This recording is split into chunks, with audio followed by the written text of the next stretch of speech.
Good morning, everybody. I'm delighted to welcome you to Kresen Kernow this morning to celebrate the unveiling of this beautiful window and to celebrate St. Piran's Day. Come where you can see it.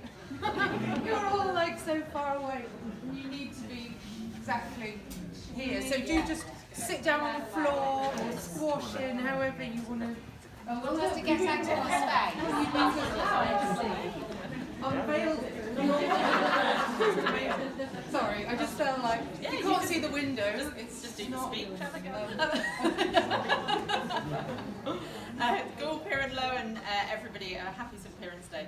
And as I said, I'm delighted to welcome you here for the unveiling of this artwork. It's been a long time in the making. We first conceived the project several years ago, and we're delighted to finally be here, having ridden out a pandemic in the meantime, and also to celebrate with the wonderful choir from the St. Just Ordinalia performances, which really brings the artwork and the music and the stories and the heritage and the landscape together.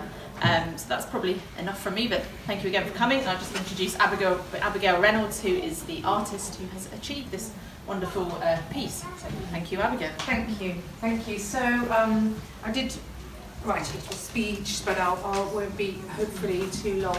So just to say then, it was a real honour to be awarded this commission for a place that I think is so essential as Kresen Kernow is.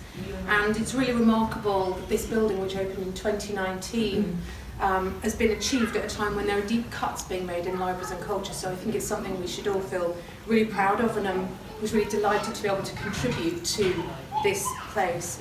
I just want to thank particularly Chloe, Tamsin and Debs, who I work with really closely on this commission. And they were really easy to work with, which it doesn't always, might not have been that way. And I felt there was a real understanding of contemporary artists and the way they work with this commission, so it was just an absolute pleasure. The interview panel, when I made my initial proposal, Rose from Feast said, you really must make a publication to share some of your research and your ideas going into this work, and so I did. So as well as creating the window, I've created these two little booklets, which are for sale downstairs actually, which just share some of the thoughts about the window. So I'll talk about them a little bit here, but they're there as well. And I just wanted to say that I felt there was a lot of mutual trust and respect in the team between us in moving towards this and making it a really easy process. So the open call was for an artist to make an artwork for Kresen Kernow that would be permanently here in the building, and was an invitation to think about home through the homecoming of historic manuscripts in Cornish.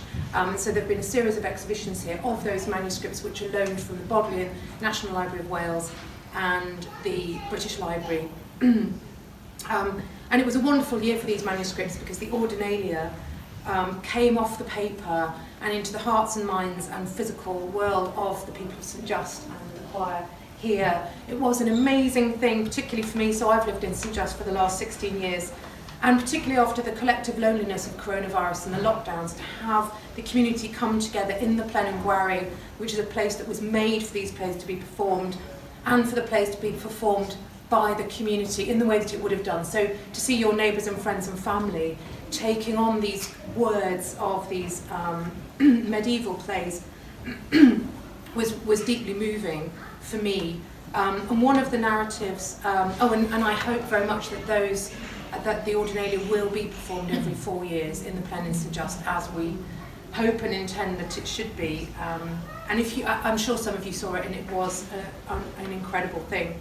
So my artwork here, Trey, it takes actually a moment, the moment that you see, like on one level it's just two people meeting underneath a tree. Much of my artwork is prompted by books and libraries, and this is no exception. So this work is prompted by a scene in the Ordinalia, which is a play script. Sorry, I'm half wanting to read this and half just being distracted by my own artwork.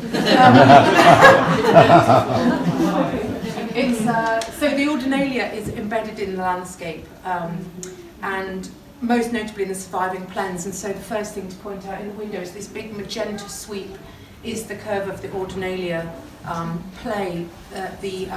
So the Ordinalia is written in Cornish. It's a medieval manuscript written on parchment, and at the beginning of each play there are 3 plays. There's Origo Mundi, the Passion and the Resurrection.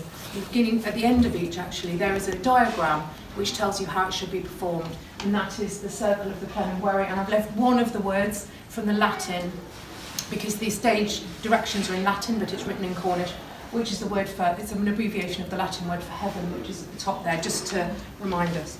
So I wanted to make a work that would bring together older narratives embedded in the Cornish landscape, such as stone circles, the Plenengwari, Gwenat Pit, and also to think about home.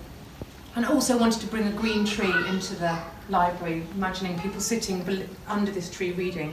And I really wanted to make a coexistence between these narratives that we find in the books and manuscripts in Kresen Kernow and in other libraries, and the everyday world outside. So the overall design is really thinking about a series of pages of books. It's most obvious in the top corner there. A series of pages of books opening into Kresen Kernow from the community and the landscape outside, and the stories that are being generated there coming in here, but also the stories in here being unfolded out into the wider landscape of Cornwall. So the meeting, and so as you see, I'm thinking about a medieval stained glass window, and the manuscripts are medieval, but I can leave gaps in my story, and gaps to look through between these stories and the landscape that you see outside, because of the advent of double glazing, which is very useful. So the meeting in the window is described in the Ordinalia, and it's also described in the church windows at St Neot, which is further west in Cornwall, and it's Seth returning to the Garden of Eden. So I'll say that again. There's a story, it's not in the Bible, but it's a piece of medieval apocrypha, meaning that they added it, where Seth, who is Adam's 3rd son, returns to the Garden of Eden. So he goes back to paradise, which when I was reading the Ordinalia, I was astonished that this story would exist, because we all know we can't go back to paradise. Paradise is a symbolic state that we are shut out from because of our original sin. But in the play of the Ordinalia, it actually makes the hair on the back of my head stand up whenever I think about it. He goes back. So in the play you see Seth. Here is Seth. He goes back to the Garden of Eden, and to get there he follows the trail of dead grass left by Adam and Eve as they left. So all the grass was killed where they left a scorched trail. So he follows the scorched trail back about 700 years later. And he arrives at the gate of the Garden of Eden, and he meets an angel, and they speak together.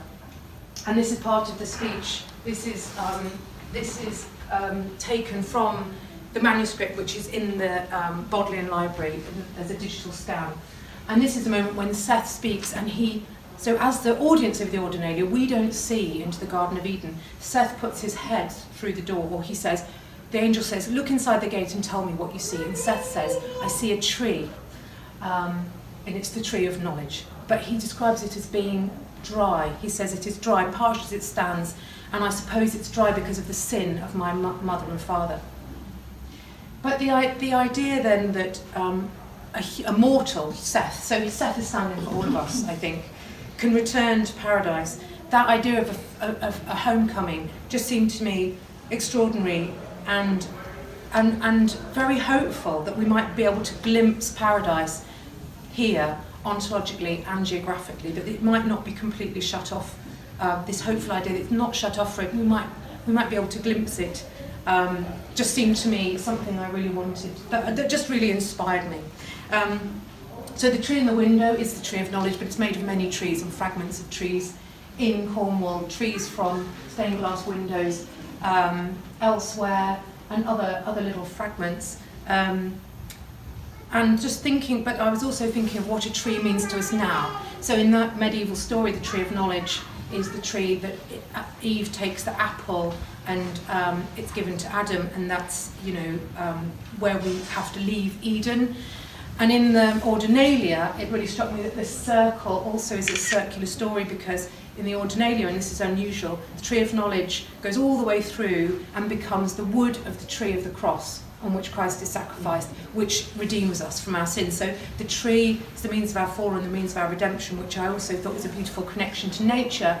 But I think seeing a tree now, thinking about the Anthropocene, thinking about climate change, it also becomes something to remind us that we are deeply connected to nature, and that we're connected to each other and nature. So just thinking about what a tree might mean to us now was something I was very aware of. This panel here, for those of you who can see it, is taken from a medieval window in York, and the window is called the Prick of Conscience. And I just thought a tree might now give us a little prick of conscience thinking about that.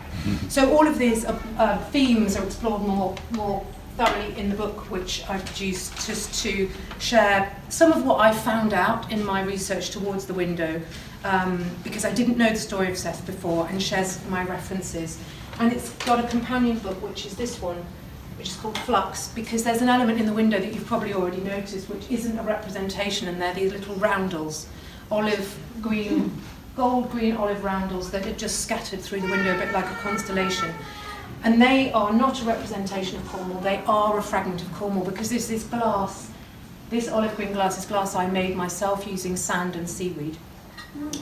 So I found in 2018, I was on the Isles of Scilly, and on St Mary's they have kelp pits. There are granite-lined pits. Well, the picture of it in there. I won't go on too long, so I'll leave you to look at that later. And I discovered that anciently there was an industry here to burn kelp to ash, and that ash was sent to Bristol to be used in the glass industry. And it turns out that the only thing you need to melt a beech into glass is seaweed. You don't need anything else. And that idea to me was so astonishing, I thought I have to try and do it. So I did manage to do it. So these roundels are actually just kelp, and it's sand that was taken from Porthmeor Beach, which is where my studio is in St Ives, and also the Helford River, a beach called Basine on the Helford River. And the colour is exactly to do with the minerals that are in the sand. So they, for me, act as a disruptor to remind us that this is just physically a part of Cornwall. So in making the window, we cut out holes in the Artista glass and put them in. So when you look through those roundels, you're looking at Cornwall through itself, because that just is a piece of Cornwall. So there's a story, I made a little film about making the glass, and it's playing on the screens downstairs by the cabinet, and there's a few more things about that down there if you're interested to see more. So finally to say, the book that I put together of the story of the window is itself a collage. So this is a kind of collage work, bringing together all these different influences. And I'm really indebted to many contributors who wrote about very specific elements coming from their expertise, what they know about Cornwall, and wrote about it in the book, so that it's not just my voice, it's bringing together, because I think the feeling of home is particular to all of us. We all have a strong feeling of Cornwall from our own subjective place, but really it's made of all of our voices coming together, and that's what Kresen Kernow also represents. So thank you to contributors for the writing in the book.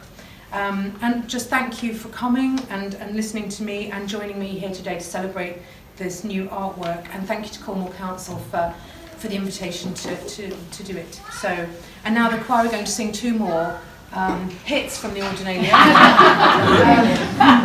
Which is good, and I can now get on with crying because I find choir singing so moving. So go to the back. So thank you.